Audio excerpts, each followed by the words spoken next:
افغان تعلیمي اکاډمي ګرانو زده کوونکو او لیدونکو السلام علیکم ورحمت الله وبرکاتو. خدای دې وکړي چې جوړ روغ او خوشحاله اوسئ. دا دی د نن ورځې د درس موضوع مو د نهم ټولګي د ریاضي د محیطي زاویې موضوع ده چې اووم درس دی، تاسو ته وړاندې کوو. نو راځو د دایرې محیطي زاویه اول یې تعریفوو چې د دایرې محیطي زاویه څه ته وایي. وایي هغه زاویې ته ویل کېږي چې راس یې د دایرې پر محیط او زول یې د دایرې اوترونه وي. زول یې د دایرې اوترونه وي.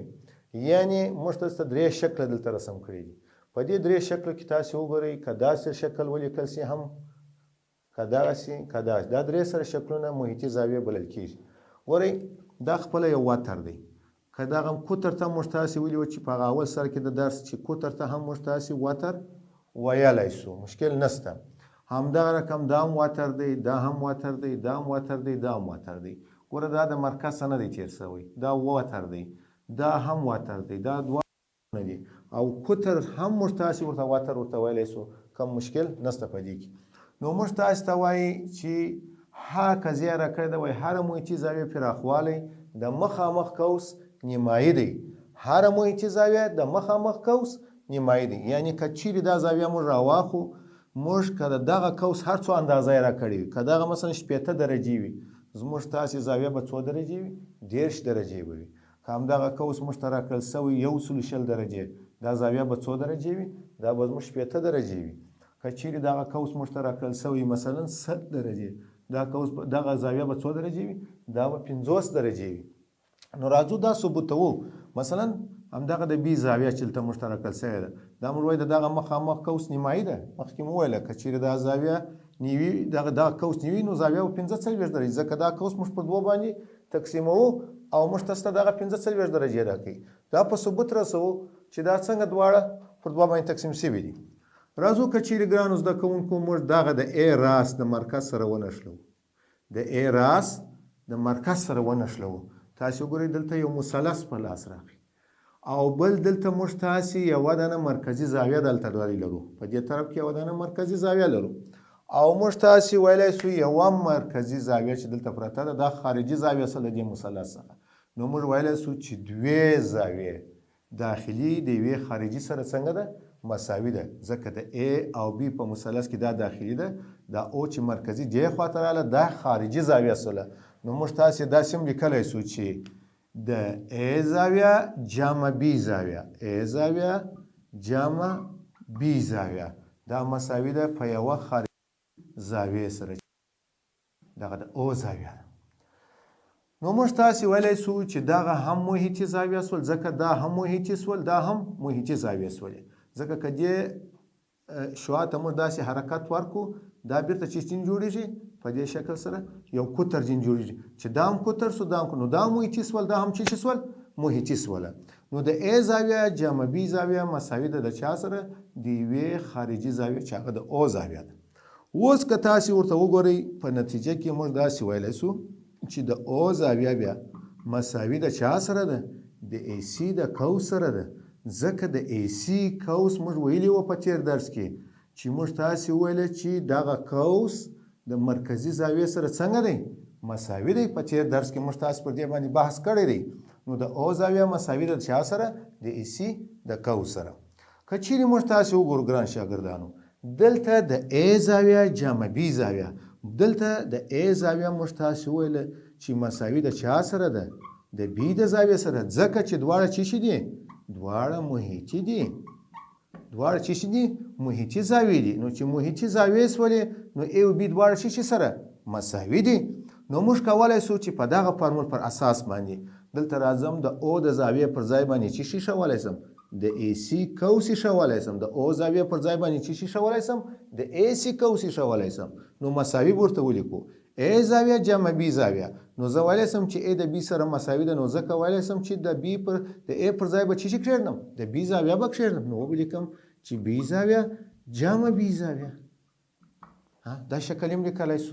اوس که موږ تاسې ورته وګورو د AC قوس چې دلته یې راکړی دی مساوي دی یو B او بله B سره جمع کړو دوې زاویې څو به شي؟ 2B. که چیرې موږ تاسې راسو دا 2B زاویه داسې ولیکو د اے سی سره ځکه مساوات کې فرق نه کوي که دې طرف ته ولیکل سي که هغه طرف ته. نو راځو دواړه خواوې د بي پر ضریب باندې څنګه کوو راویشو چې اے سی قوس دواړه خواوې چې پر دوه باندې وویشو دوه به د دوه سره اختصار سي نو موږ تاسو ته دوی زاویه به راکړي د اے سی قوس تقسیم پر دوه.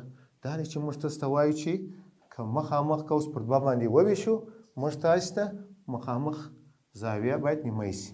نو دا دی تاسو وګورئ دلته دا ثبوت سره ورسېدل. ګرانو شاګردانو دلته موږ تاسو ته یو مثال راکړی دی.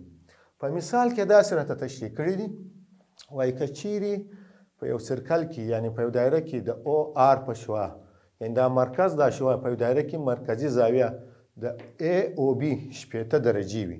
ای او بي زاویه څو درجې وي 80 درجې وي یعنې دا زاویه موږ ته راکړل سوې ده څو درجې دا یې راکړې ده 80 درجې.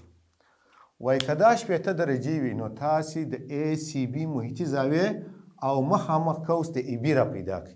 کم زاویه درڅه غواړي وایي نو دغه زاویه را پیدا کړئ دغه به څومره وي چې یعنې دا سوالیه دا زاویه به وایي څومره وي او د دغې زاویې چې مخامخ قوس یې دی دغه ای بي به وایي څومره اندازه وي چې دغه درڅخه غواړي دغه اندازه. اوس راځو پر دې باندې کار کوو ځکه موږ تاسې ویله چې ای او بي زاویه د مخامخ قوس دلته په ثبوت ورسوه چې ای او بي زاویه چې موږ ته راکړل سوې ده هغه موږ ویله چې قوس باید څه شي د مخامخ قوس باید موږ پر دوه وویشو مخامخ زاویه په لاس راکړي.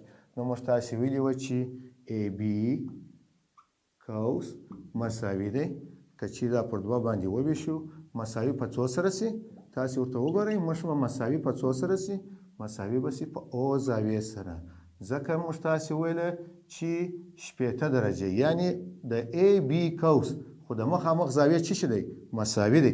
په معذرت سره دا ځای به یې وارې ورته داسې ولیکو تاسې وګورئ موږ ویله چې د مرکزي زاویه د مخامخ قوس سره څنګه ده مساوي ده نو موږ وایو چې او زاویه مساوي ده د ای بي د قوس سره. دلته د او زاویه چې موږ ته 80 درجې راکړل سوې ده نو د ای بي قوس به څو وي د ای بي قوس به څو درجې وي 80 درجې به وي نو دا ځای به زموږ څو سي 80 درجې به سي.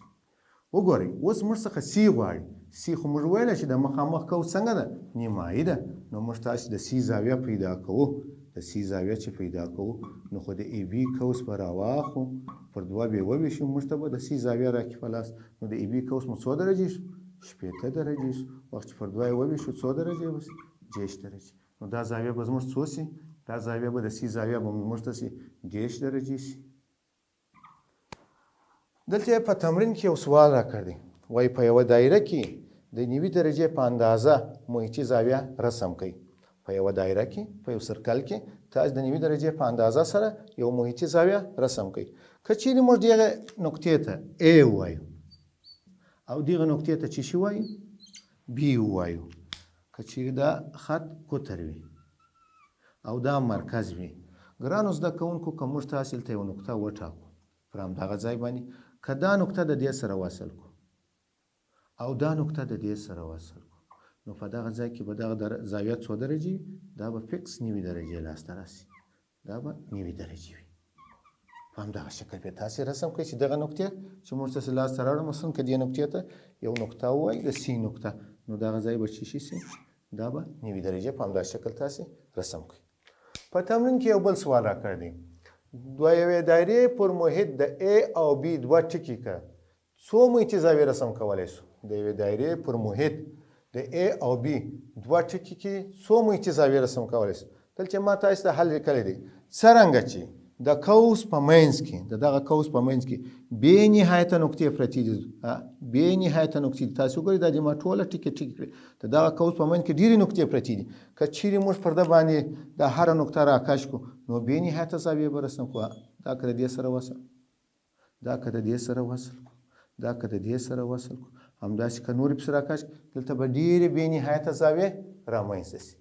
ګرانو زده کوونکو چې بیا زه ستاسې په خدمت کې حاضرېږم د الله په امان